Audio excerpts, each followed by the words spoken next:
धीरे धीरे जहेंगे बेटी ससुर जी के राम गलियाँ ससुर जी के राम गलियाँ।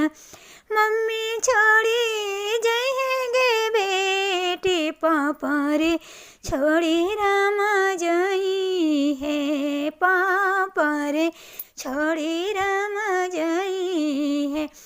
सब छोड़ी जहेंगे बेटी ढारेला नैना हो लोरावा ढारेला नैना हो लोरावा। जैसे ही बारसेंगे बेटी समा न के हो रिया रे समा न के हो रिया। जैसे ही चूए लगे बेटी नए न से हो लोरावा रे नए न से हो लोरावा।